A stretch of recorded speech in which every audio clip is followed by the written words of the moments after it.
First, I will declare a national emergency at our southern border.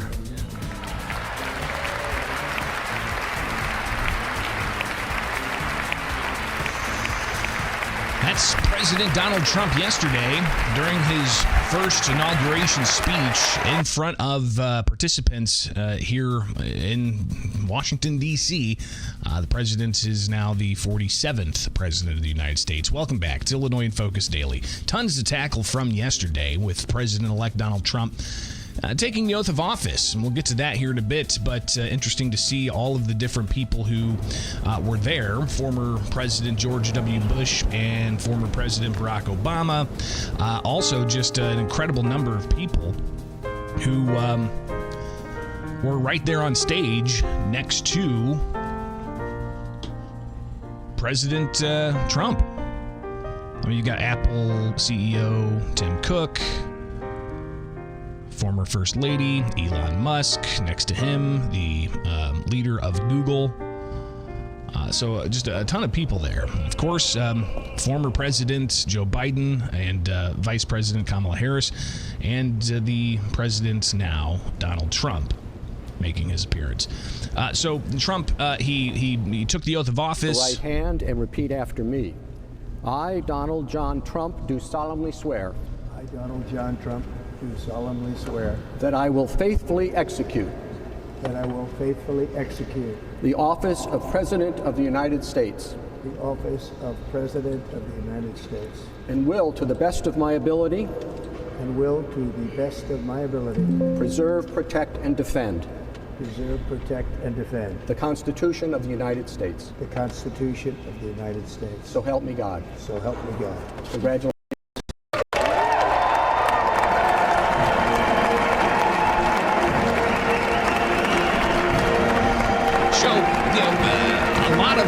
Pomp and circumstance, right? That's really what these are all about. It was not outdoors, it was indoors. Trump had made several comments about how it was just frigid out there and how the sun was deceiving.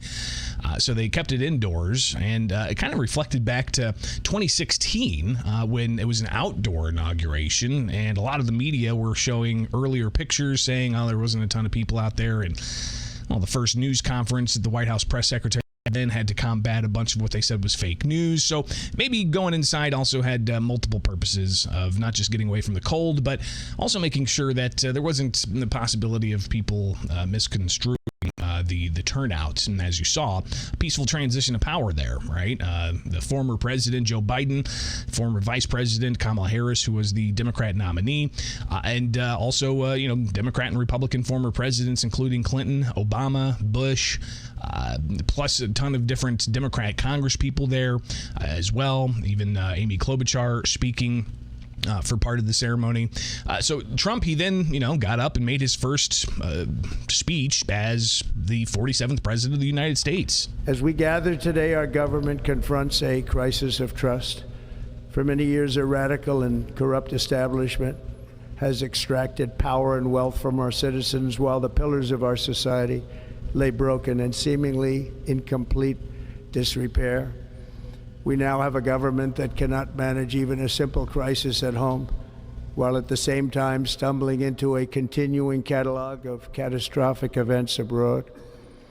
It fails to protect our magnificent, law-abiding American citizens, but provides sanctuary and protection for dangerous criminals, many from prisons and mental institutions that have illegally entered our country from all over the world. We have a government that has given unlimited funding to the defense of foreign borders, but refuses to defend American borders or, more importantly, its own people. Our country can no longer deliver basic services in times of emergency, as recently shown by the wonderful people of North Carolina, been treated so badly. And you also got to consider you've got the wildfires in California where there's a need for more resources, but Trump obviously making it clear that U.S. priorities need to be refocused in getting those dollars not to foreign countries, but to Americans in times of need. He also talked about how the golden age of America begins now. From this moment on, America's decline is over.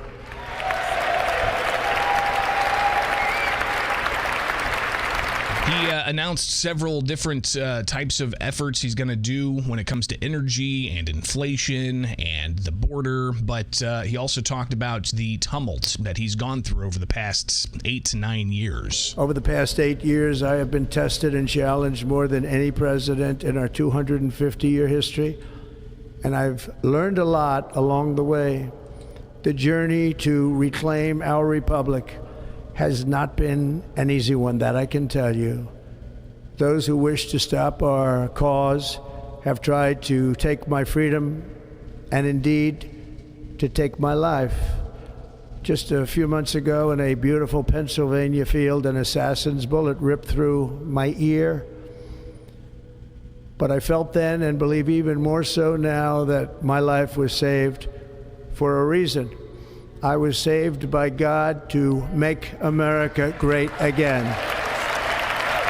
Trump seeing that there's a bit of divine intervention here in the United States, with him becoming the second president to have 2 non-consecutive terms.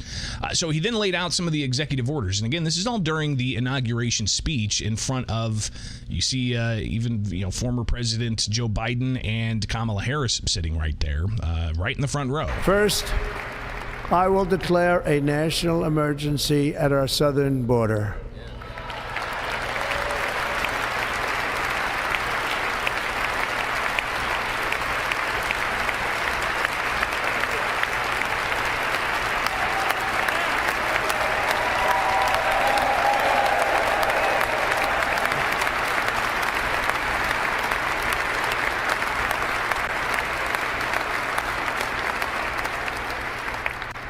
All illegal entry will immediately be halted, and we will begin the process of returning millions and millions of criminal aliens back to the places from which they came. We will reinstate my Remain in Mexico policy.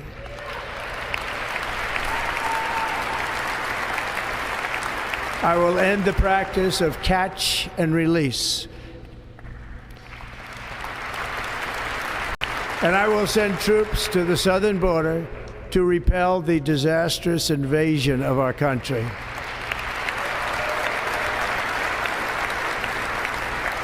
Under the orders I signed today, we will also be designating the cartels as foreign terrorist organizations. So a lot of different measures there he's taking to bring about what he says is national security by securing the border. And you have the likes of Governor J.B. Pritzker and Illinois U.S. Senator Tammy Duckworth. They put out statements essentially trying to combat that by saying, hey, if you've got an issue with immigration customs enforcement coming your way, well, then you need to know your rights. All right. So, Governor J.B. Pritzker posting on X that, you know your rights. If you get in contact with an ICE official, then call a lawyer. And they even were providing phone numbers for people to call lawyers. Pritzker said on X, every resident of Illinois should know their rights. He intends to protect those rights and ensure our state laws are followed. Duckworth said she'll never stop working to protect the rights of her constituents. Duckworth went on to say, if you or your loved ones are confronted by police officers or immigration agents, know your rights, and gives a list of different tips, both in English and Spanish. So that was just some of what Senator Durbin, Senator Duckworth and Governor Pritzker had to say.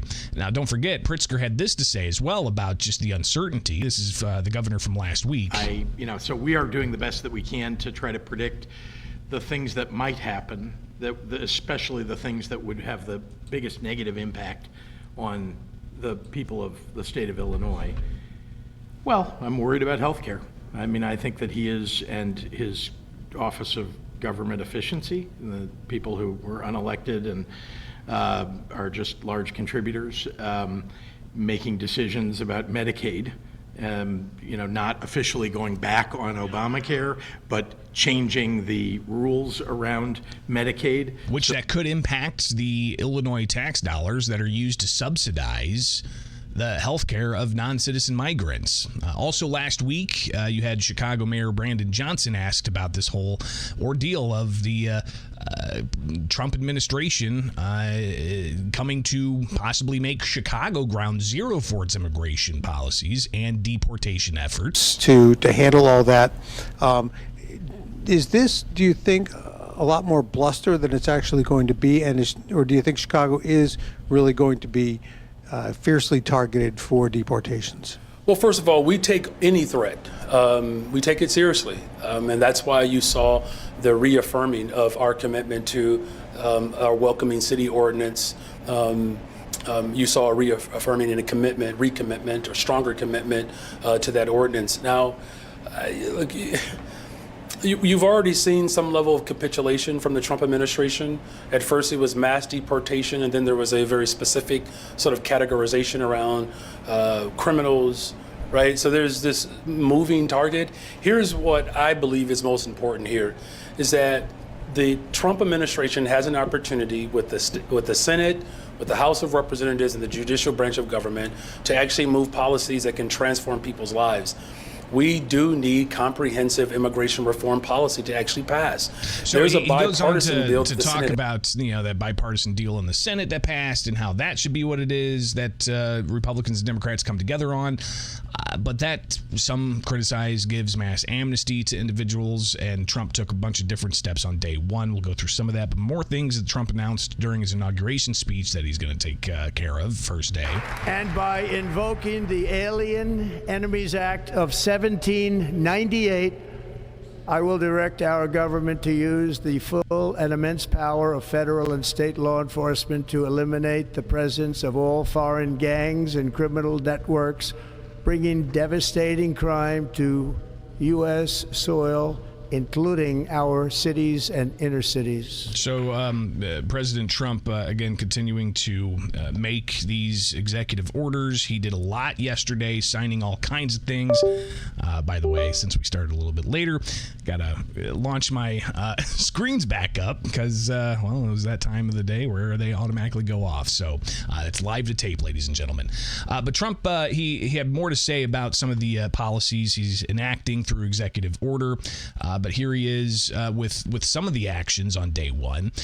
He signed a slew of executive orders concerning immigration, drawing reaction from U.S. Republican Rep. Mark Green of the House Homeland Security Committee, also Senator Duckworth, Senator Durbin, and Governor Pritzker. So, for instance, one thing he did, he made an executive order recognizing the United States citizens, children who were born in the United States to foreign national parents who are not subject to the jurisdiction of the United States as consistent with the 14th Amendment, so birthright citizenship.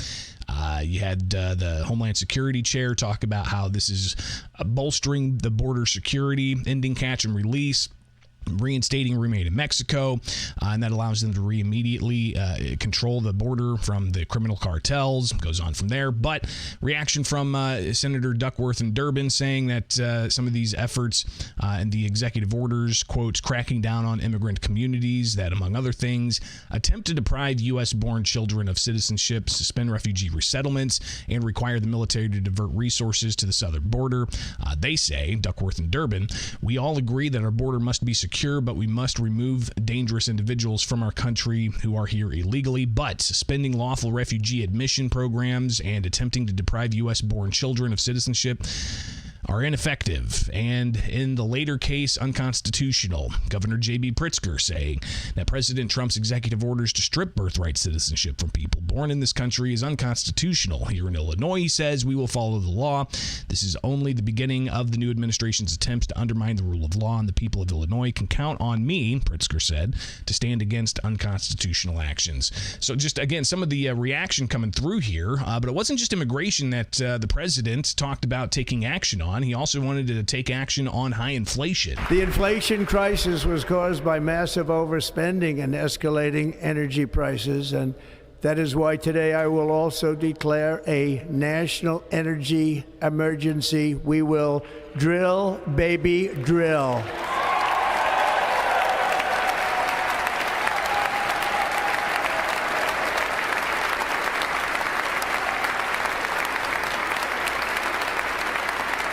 So, again, you see a lot of the applause from the crowd. He talked about energy and, again, making America start a new golden age. We will be a rich nation again, and it is that liquid gold under our feet that will help to do it. With my actions today, we will end the Green New Deal, and we will revoke the electric vehicle mandate, saving our auto industry and keeping my sacred pledge to our great American auto workers. And also, he talked about the military. He's getting rid of DEI. He's not going to have people forced to learn about diversity, equity, and inclusion, bringing about merit-based advancement, telling government workers they have to get back to work, no more working from home. Here he is talking about the military in particular, how he's going to give back pay to those who were fired. This week, I will reinstate any service members who were unjustly expelled from our military for objecting to the COVID vaccine mandate with full back pay.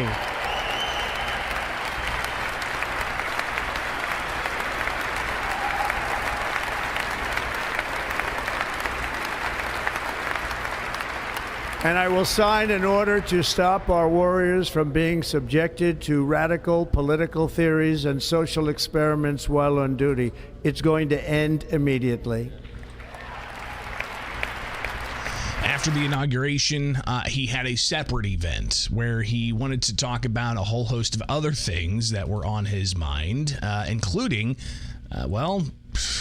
some of the pardons that President Joe Biden made on his way out. If you didn't see the headlines, Biden, some of his last official pardons, he pardoned Dr. Anthony Fauci, General Milley, the January 6th Select Committee that included Illinois Republican U.S. Representative Adam Kinzinger. He also talked about a whole host of other pardons that the Biden administration gave. But this was all before news came out that Biden actually pardoned his family during Trump's inauguration ceremony. So the final pardon that Biden gave was to his family, like his brother. So interesting to see that. But Trump, he didn't want to get into that hyper-political issue during the inauguration speech, and he talked about how, well, he saved that for afterwards. Here he is in front of a different crowd, separate from the inauguration ceremony.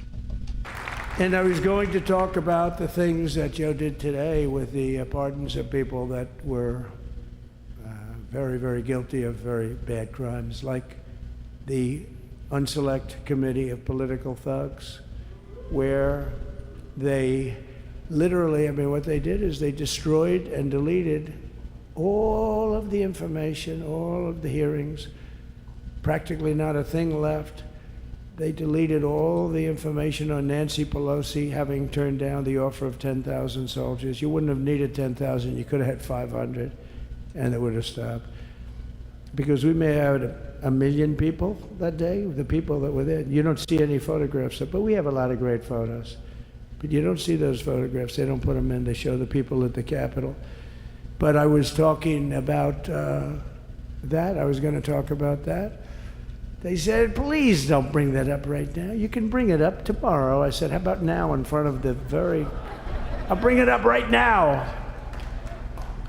You know, this little time delay is good because we're getting great reviews on the speech. Now watch, they'll take the speech and say, I didn't like it because he left there and he talked to people, but we're giving you a little more information than we gave upstairs. But no, they pardoned a lot of people. So Trump also pardoned a lot of people yesterday, actually taking action to release some of the hundreds of January 6th, 2021 defendants.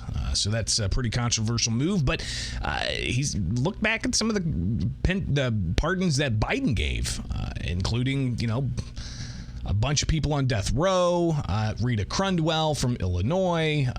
He also talked about the pardons for Milley and Liz Cheney and Adam Kinzinger and so on. The level of, what's going on? Why are we doing this? Why are we trying to help a guy like Milley? Why are we doing Milley? He was pardoned. What he said, terrible what he said. Why are we helping some of the people? Why are we helping Liz Cheney? I mean, Liz Cheney is a disaster. She's a crying lunatic and crying Adam Kinzinger. He's a super crying. I never saw the guy not crying. He's always crying. I looked at him. I remember years ago he was actually on my side. And then one day, when you don't want to kill people in wars, they turn against you. Liz Cheney hated the concept of not going to war with everybody. Let's kill everybody. Let's spend a lot of money on military equipment. Where her father works, right? And but what she did was incredible. Think of it. They destroyed and deleted all of that information that went on for almost 2 years against Trump. And the reason they did, because it was all false. Again, some of the individuals that Biden pardoned on his way out, you have members of Congress saying, you know what, how about we bring those individuals up in front of Congress to have them explain why they think that they got a preemptive pardon. So could we see Republicans in the U.S. House issue subpoenas to Fauci, to Milley, to Biden's brother, and to Adam Kinzinger and Liz Cheney and so on. So we'll be watching that here with Illinois in Focus Daily. I'm Greg Bishop. Like, subscribe, hit that notification bell. A few blips and blurps here as we come back following a on the road program, but back in the home studio, we'll get all the little kinks worked back out here. It's Illinois in Focus Daily. Get the podcast where you get podcasts. Get the headlines at thecentersquare.com.